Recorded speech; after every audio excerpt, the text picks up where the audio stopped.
अस्सलाम वालेकुम स्टूडेंट। आज का ये वीडियो बीए जनरल उर्दू और जिसका सब्जेक्ट कोड आ जाएगा BUDC 132। और आज का ये वीडियो ख्वाजा हैदर अली आतिश की पहली गज़ल जो है उस पर है।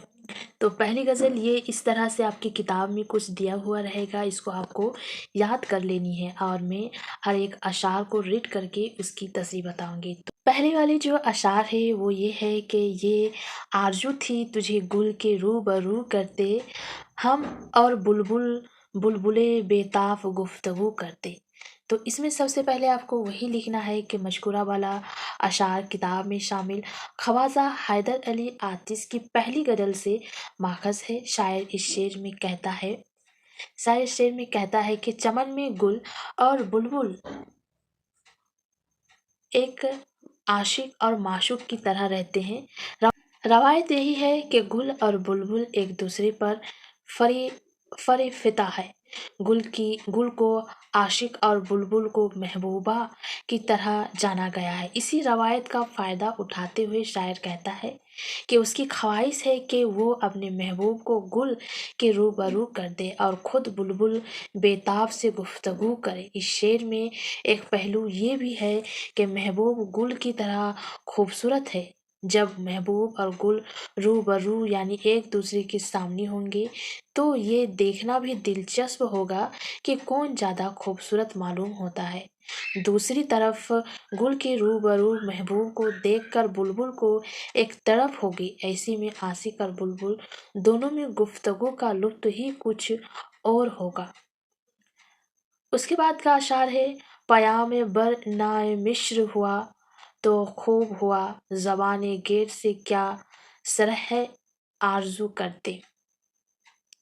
तो इसको भी सबसे पहले उसी तरह लिखना है कि मजकूरा वाला अशार किताब में शामिल ख्वाजा हैदर अली आतिश की पहली गज़ल से माखज़ है। शायर इस शेर में कहता है कि आशिक के मरहले में इश्क के मरहले में आशिक और माशूक के दरमियान एक काशिद पिया माबर या नामा बर भी होता है जो एक दूसरे का पैगाम पहुंचाने का काम करता है। आमतौर पर तो आशिक उस पिया माबर की बड़ी बेसब्री से इंतज़ार करता है, लेकिन यहाँ शायर ने एक अनोखे पहलू की तरफ इशारा किया है कि पिया माबर का मिश्र ना होना ही अच्छा है। क्यों ना कि जो कुछ महबूब से कहना था वह रूबरू कहते तो कहने का लुत्फ था। ज़बान गैर से भला क्या सुरह आरज़ू करते, यानी अपने दिल की बात भला किसी पिया माबर की ज़बानी क्यों कर अदा कर पाते। इसीलिए पिया माबर मिस्र नहीं आया तो अच्छा होगा। तीसरा वाला अशार है मरी तरह से मोह हुआ महर भी है आवारा, किसी जेब की ये भी है जुस्तजू करते। मशहूरा वाला अशार उसी तरह लिखना है जिस तरह मैं पहली लाइन बताई। उसके बाद है शायर चाँद और सूरज के भटकने को उनकी आवारगी से ताबीर करता है।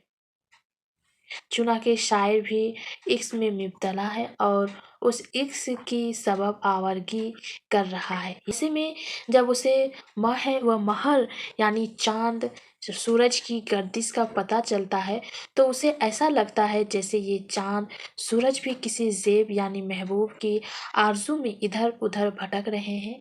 आसमान में चांद और सूरज अपनी जगह जो बदलते रहते हैं, कभी उसी सिमत तो कभी इस सिमत नज़र आते हैं। गोया ये भी हमारी तरह किसी महबूब की तलाश में है।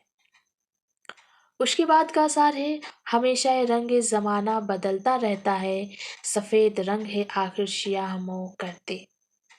शायर कहता है कि ज़माना हमेशा एक जैसा नहीं रहता, बल्कि ज़माना रंग बदलता रहता है। सुबह होती है तो शाम भी होती है। सुबह का उजाला अगर हमें नज़र आता है तो रात की तारीकी भी देखते हैं। उसी मुनासिबत से इंसान भी रंग बदलता है, यानी शायर अगर सफ़ेद रंग है तो अपने बालों को शिया यानी काला करता है। यहाँ शायर ने सफ़ेद और शिया एक मर्ची में लाकर सनत तज़ाद का इस्तेमाल किया है। उसके बाद का अशार है लुटाते दौलत दुनिया को महकदे में हम तलाई शागिर में नकरई सबो करते।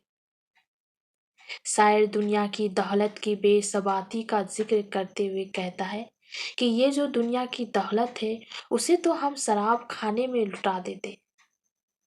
वो उस तरह की शराब का प्याला सोने का होता और शराब रखने का जो मटका होता वो चांदी का होता।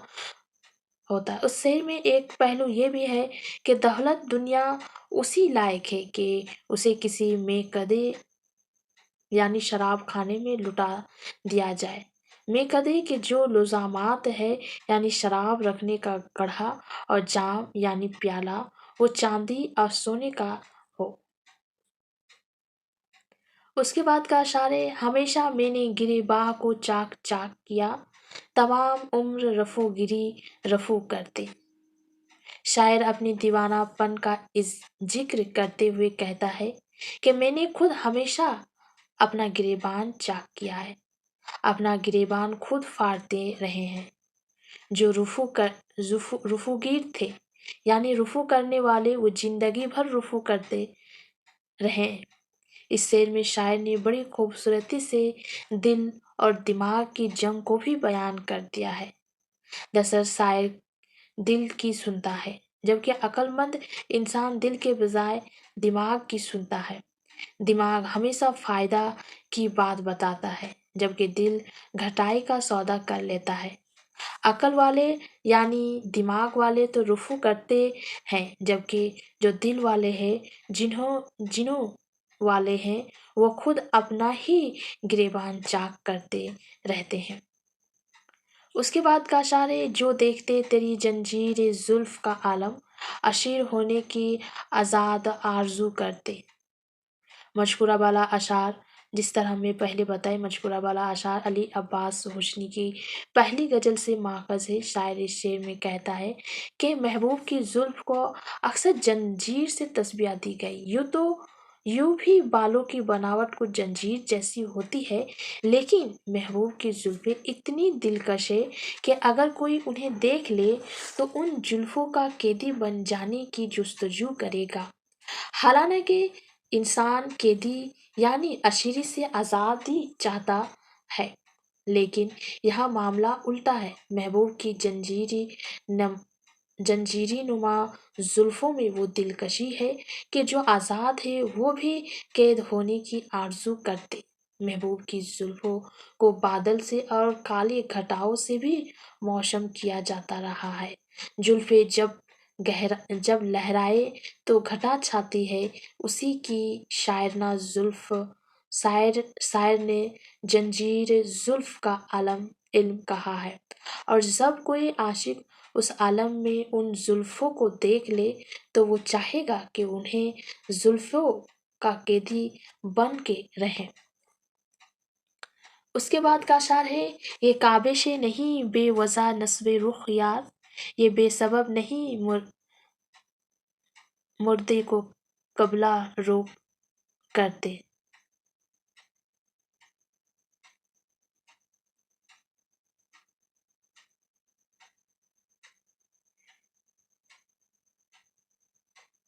यार यानी महबूब के रुख को काबा से जो निस्बत है वो बेसबब नहीं। शायर कहता है कि महबूब का रुख यानी चेहरा उस कदर पाकीज़ा है कि इबादत करने को जी चाहे।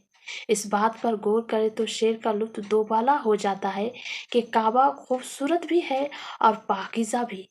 ठीक उसी तरह महबूब का चेहरा खूबसूरत भी है और पाकीज़ा भी। अब एक और बात की तरफ इशारा है कि किसी शख्स के इंतकाल के बाद उसके चेहरे को काबे की तरफ कर देते हैं। अब शायर यहाँ से एक पहलू निकालता है कि आशिक अपने महबूब के फराग में तड़प तड़प कर मर जाता है तो मरने के बाद उसको कबिलाए रूह कर देते हैं, यानी काबा और महबूब के चेहरे में जो मुशाहबत है उसकी तकमील होती है।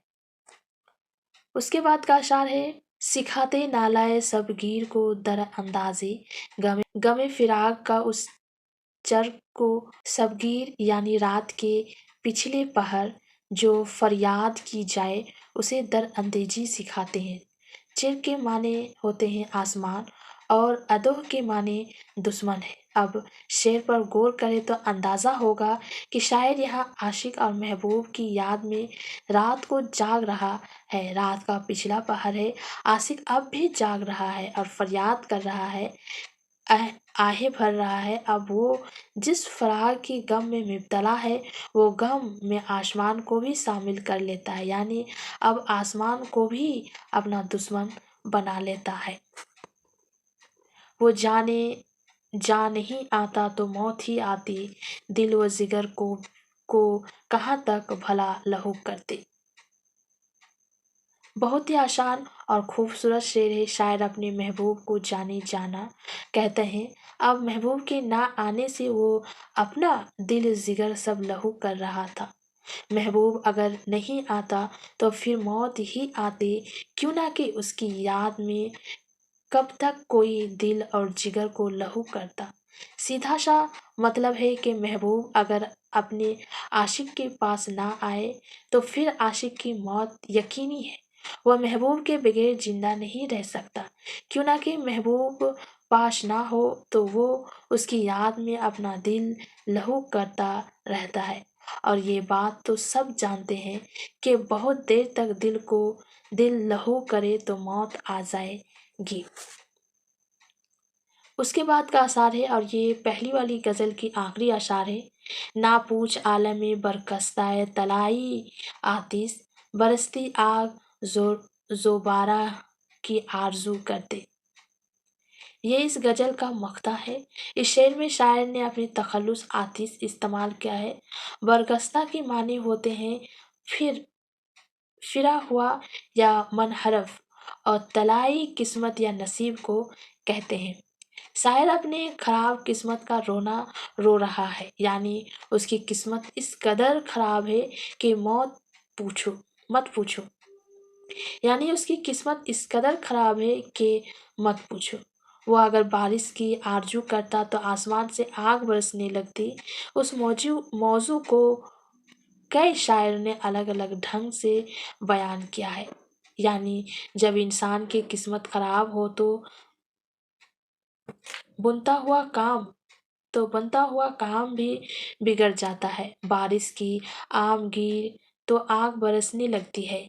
कुछ अच्छे कुछ अच्छे की दुआ करे तो कुछ बुरा हो जाता है, और कुछ बरगस्ता तला तलाली यानी किस्मत के खराब होने के सबब होता है। ये पहली वाली गज़ल की आखिरी अशार थी। इसके बाद की जो वीडियो उसमें इस ख्वाजा हैदर अली आतिश की दूसरी गज़ल जो है, उस दूसरी गज़ल की जो तसरीह होगी उसको मैं बताऊंगी। या फिर आप लोग अगर एग्ज़ाम की ये है टेंशन है तो आप लोग किताब के जरिया भी पढ़ सकते हैं। अगर किसी को किताब अभी तक भी डाउनलोड करने का कोई मसला पेश आ रही तो आप मेरे स्क्रीन के ऊपर देख सकते हैं कि किताब को किस तरह डाउनलोड कर सकते हैं। सबसे पहले आपको इग्नू के ऑफिशियल वेबसाइट में जाना है। उसके बाद एक ऑप्शन आएगा कि ई ज्ञान कोश, उसमें जाना है। ई ज्ञान कोश में जाने के बाद अगर आपको सब्जेक्ट कोड पता है, क्यों ना कि सभी को सब्जेक्ट कोड पता होती है एडमिशन के दौरान, तो वो सब्जेक्ट कोड जैसे ही आप डालते हैं तो आपका जो सब्जेक्ट है वो आ जाएगा। और उसके बाद उसको डाउनलोड कर लेना है। डाउनलोड करने के बाद उसको आसानी से आप रीड कर सकते हैं, अगर आपके पास किताब नहीं भी आ रही है तो। चलो आज के लिए यहीं तक।